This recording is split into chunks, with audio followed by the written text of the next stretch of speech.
Hey guys, what's going on?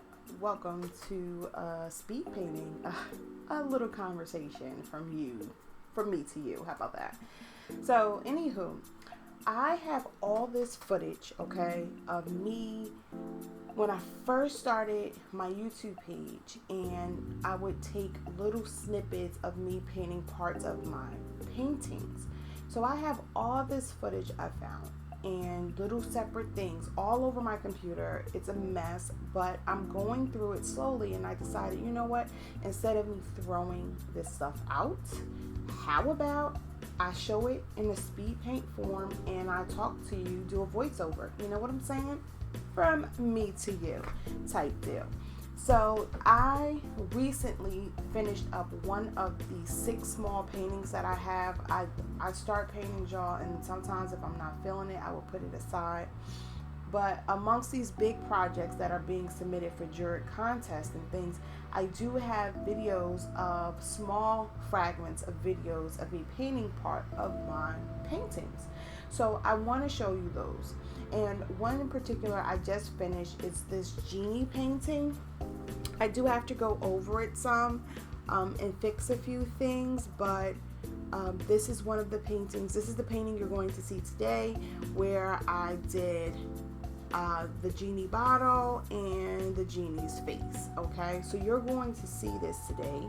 You're going to see the speed painting of it. The background had already been done, but this is what we're going to be working on today, and I'm going to just talk to you about it just a little bit.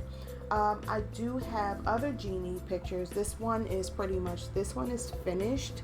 Okay, this little guy here is done, but he was done some time ago. I still might do some more embellishments.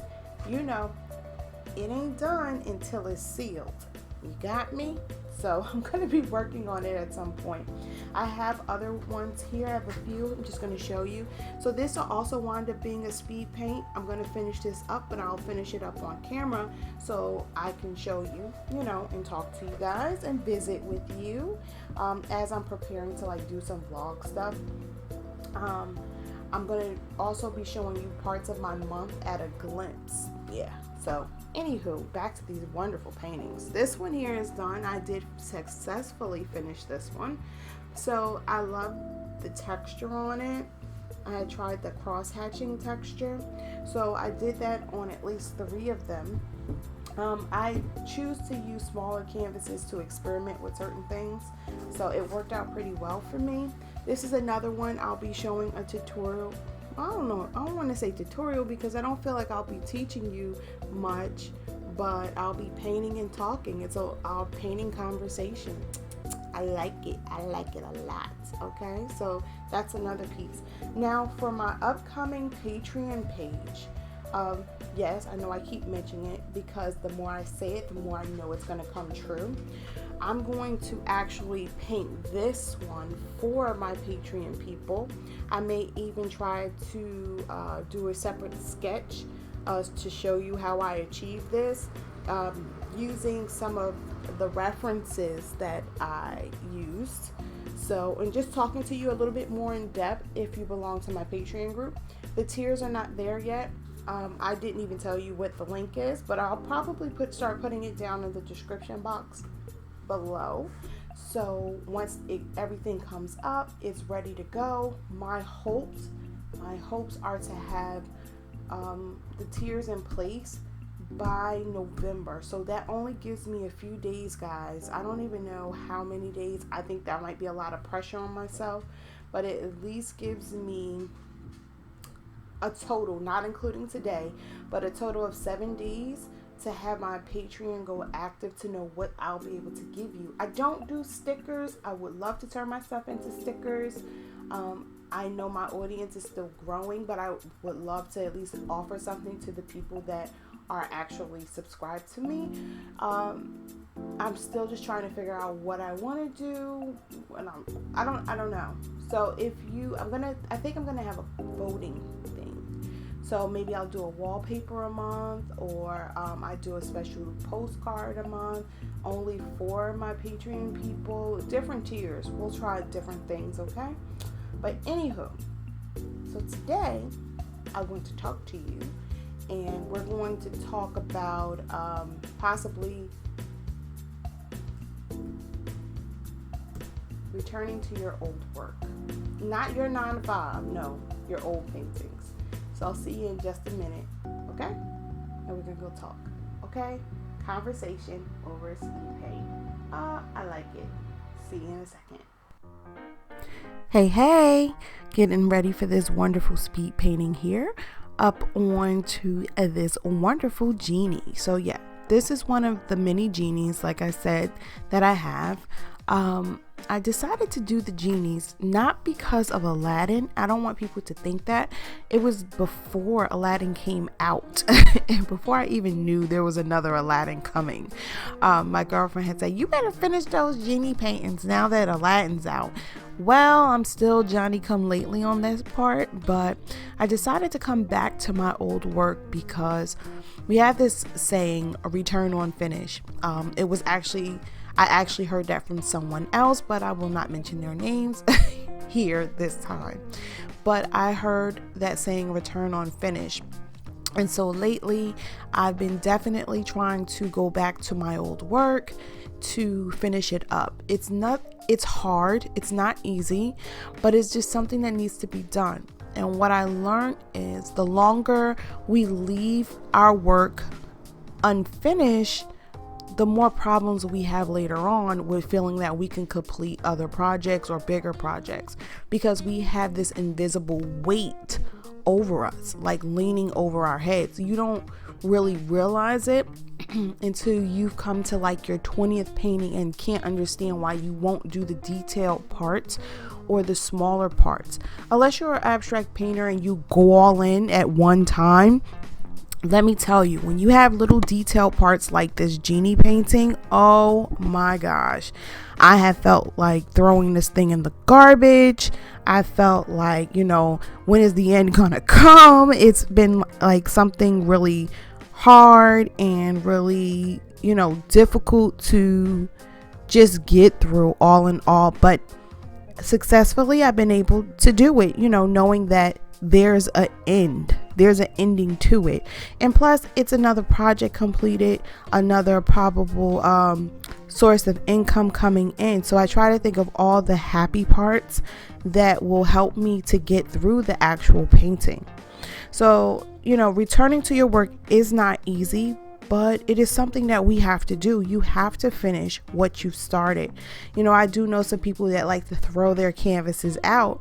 If you don't like your painting, you can try to gesso it, use it as a practice painting. If you don't want to finish it, if you're just not feeling it anymore, you can try to alter it and change it into something different and something new and see how it works for you. Use it as your practice canvas, like I was saying before, by just gessoing over it. Or you can even just rip the canvas off and save the frame and buy a new piece of canvas to put onto the frame.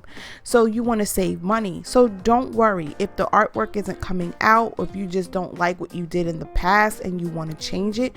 You're the artist. No one can tell you what you did was wrong. Some people may come and say, oh, that technique, oh, it's overworked. All well and good, but art is up to whose ever interpretation, the person that is looking at it. It's up to their interpretation anyway. So it's not necessarily what the artist thought and felt. Some other artists will definitely critique you in that way, and that's what other people do when they're competition, or someone feels that they may be competition. But also understand some of that could be, what is that word? Whatever, healthy critiquing, I'm going to say. Some of it can definitely be perceived as healthy critiquing. So, don't be afraid to go back to your old work. Plus, if you've been painting a lot, you'll notice when you go back to your old work, you'll see things that you need to improve. You'll make things better. Maybe you have a better understanding of shadows and lights and color theory. So you'll be able to alter some things. Listen, in my opinion, if it's not sprayed or protected, you can still fix it or change it or do whatever you want to it. So it's okay. If it didn't work out the first time around, just remember, you have the freedom to do whatever you want with your paintings. Freedom of expression. You're an artist, but definitely return to your old paintings so you can see the difference in your skills, how you've improved, and what other things you need to improve on. So here I'm tackling what I dreaded the most. Why did I make these genie bottles? And inside the genie bottles, guys, it's so much detail. I put a lot of detail in my paintings, and it becomes the best thing and the worst thing ever. So it's like it's like good and evil. It's like, it's hard because when it comes down to it, when I drew it, it was just like, yeah, it's done. It looks great. All the details here. Oh shoot, I gotta paint this thing, So it becomes like, oh man, I gotta now try to get the lines straight. I will I will sketch out a drawing in 20-30 minutes. It'll be a beautiful drawing, detailed, everything. It's going to take me a while to paint it. That's just how I am, especially because these pieces are not commissioned. These are just thoughts that came out of my brain, maybe from my dream world, and I put together, So with that being said, it becomes a world of chaotic, stressful. I start to not appreciate the work that I'm doing. I start to regret it. And then that's when the paintings end up in the corner or hung on the wall, and they aren't finished because I put so much detail in, and then I psych myself out of completing them. So, but it's okay as long as you come back to finish. So I'm very proud of myself that I've come back to now finish these things. And I feel that you should be too. And if you haven't gone back to finish any of your old work, you should really think about it, consider it, because if you've been practicing day in and day out and painting other things and starting other paintings, then you should definitely try to go back and finish some old paintings, because you may alter some things and it may be your number one top seller, or just may be something that you're really passionate about and you love. When we have unfinished work, we feel unfinished. So here you can now see all the little parts on the inside. I mean, I got everything in this thing. I got light fixtures, a curtain rod, curtains, and then the curtains are all different, a few different colors. I got a couch. It's, picture frames. I mean, it's like I went in, and then I still have to go back to finish because there are some other parts to the painting that I did not finish and I didn't complete here. But I wanted to show you this because I'm not going to finish this. Like, I'm not going to do another video on this particular painting. So like, I still have to go back in later on. You see inside those picture frames, well, I have to put little maps in there. So I do have them on one of my other paintings. I think just about every painting has a map or a picture frame hanging on the wall or some sort. So, I have to go in and actually paint these things. So remember, when you're drawing or you're sketching out your work, remember all the little fine details you decide to draw in, that those have to be painted now. I'm telling you, we don't think about it, but in detail works, guys. I don't want you to feel like, oh, Miss O is up here complaining about her detailed work. I'm complaining about it, but I'm still doing it because I know that details they capture the eye. So all the extra little work I put into it, it may be tiresome. I might get angry. I might get frustrated. It may sit on the wall for like another 2 months, but I do finish. I will come back and I will finish. I will complete it, and it'll be one of my best works. It might be the smallest work, some of the smallest ones or smallest pieces, but it'll be the best work. And it'll happen just for you, just that same way. You just got to come back and you just got to complete it, or you got to know what you want to do with it. That's all I can tell you about, coming back to old work. I mean, you have a few different options, but it's up to you to decide what you want to do with your work. So I'm going to let this play out, guys. So you just watch the rest of it. I'm going to let you know if you liked the video, you liked our little speak paint conversation, to go ahead, go and click the subscribe button and make sure you turn on the notification bell. Okay, visit me over on Instagram at MZO_art. That's where I do some postings, some updates, and I'm going to probably I'm not going to say probably, I'm going to stop saying that. I'm going to put up some lives. So I'm on there constantly, guys. So come check me out there. And if you want to shop the store, go to MZOart.com. So I will see you all later. It's a pleasure and I appreciate you. And I can't wait to come back. Watch to the end.